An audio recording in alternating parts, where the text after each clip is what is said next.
जो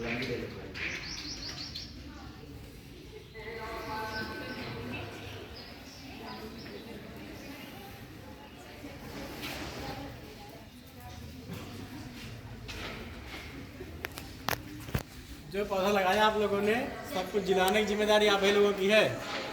आप लोग रोज जाएंगे तो कम से कम अपने पौधे देखे रहेंगे, पौधा पहचान लीजिएगा और पौधों में पानी देंगे। पानी देने के साथ साथ जब भी आवश्यकता पड़ेगी उसमें जो आवश्यक चीज़ें होंगी उसको करते रहेंगे, जिससे आपका पौधा जीवित रहे। ठीक है। और अपने अगल बगल भी आप जो भी जहाँ रहते हैं वहाँ पे लोग प्रमोट करिए, लोग पौधों को अवश्य करें।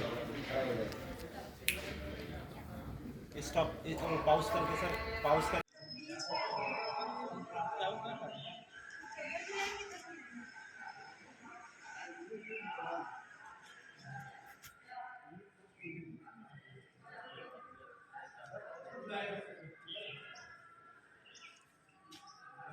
सामने भी देखिए।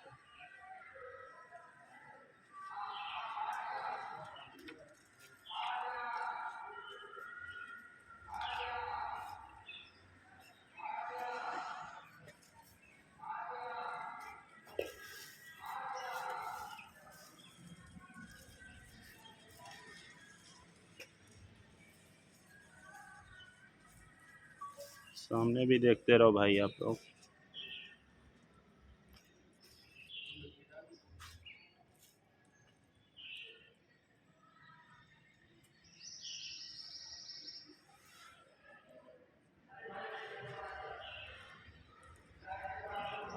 सामने देखो।